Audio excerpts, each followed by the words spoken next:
भाइयों नमस्कार। मैं सुखदेव सिंह।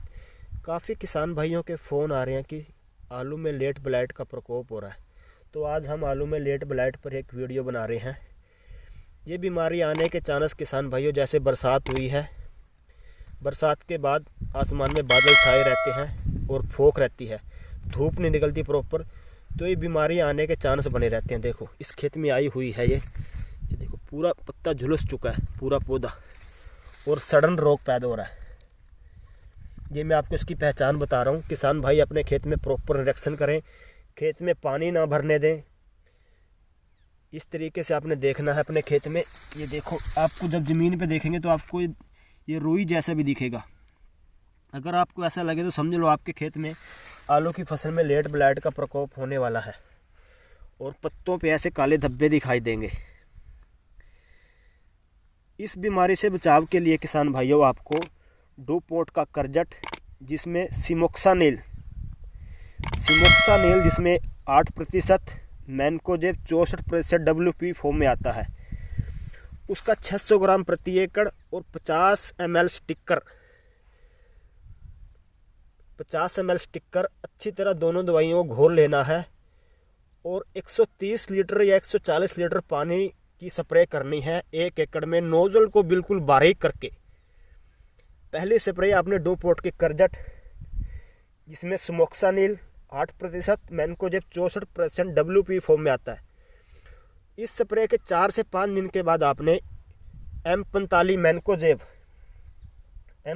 मैनकोजेब डालना है। इसके बाद आपने फिर मैनकोजेब के बाद फिर आपने डूपोर्ट के करजट को दोबारा से रिपीट करना है। बाकी इसमें कोई भी दवाई आपने मिक्स नहीं करनी, सिर्फ डूपोर्ट के करजट पहली स्प्रे, फिर मैनकोजेब आपने 500 ग्राम लेनी है प्रति एकड़। पानी की मात्रा 130-140 लीटर लगानी है, और नोजल को बिल्कुल बारीक करके स्प्रे करना है। 10 से 12 दिन के बीच में आपने 2 स्प्रे करनी है अपनी फसल पे। बाकी कोई दवाई दुकानदार के कहने पे इसमें मिक्स नहीं करनी। ये दवाइयाँ आपने डालनी है आपकी फसल में। अगर लेट ब्लाइट का प्रकोप हो रहा है, ध्यान से आपने अपनी फसल का निरीक्षण करना है। मैं आपको दिखा रहा हूँ आगे आगे कैमरा ले जाकर। पत्तों पे हल्के हल्के निशान दिखाई देंगे, और पत्तों की बैक साइड पे और ज़मीन पे भी आपको रुई जैसा दिखेगा, जैसा हम वीडियो में दिखा रहे हैं। ज़मीन पे और पत्तों की बैक साइड में रुई जैसा दिखेगा तो समझ लो आपके खेत में लेट ब्लाइट का प्रकोप हो चुका है। किसान भाइयों, ये बीमारी इतनी खतरनाक है, 2-4 दिन में पूरे खेत में फैल जाती है और पूरे खेत को जला देती है। इसके लिए किसान भाइयों की क्या करना चाहिए, स्टार्टिंग अवस्था में ही ऐसे बीजों का बिजाई करनी चाहिए जो इन बीमारियों से ग्रसित ना हो। अगर ये बीज, यही जो आलू का बीज है, यही अगर हम लगाएंगे, दूसरा किसान को इसको लगाएगा तो उसके खेत में भी ये बीमारी आएगी। आपने बीमारी मुक्त बीजों का प्रयोग करना है बिजाई के टाइम, और टाइम टू टाइम फसल का निरीक्षण करना है। किसान भाइयों, इस बीमारी से बचाव के लिए जो मैंने दवाई बताई है उसका छिड़काव करो, आपकी फसल सही हो जाएगी। 10 दिन के अंदर अंदर आपने जो स्प्रे मैंने बताई है वो डाल देनी है। 3 स्प्रे कर देने हैं।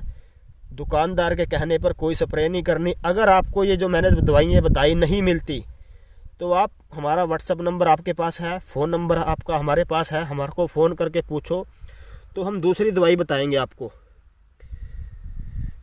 दुकानदार काफ़ी किसान भाइयों के फ़ोन भी आते हैं कि ये दवाई नहीं दे रहा या उसके पास नहीं मिल रही, तो हम आपको उसकी जगह दूसरी दवाई भी बताएंगे।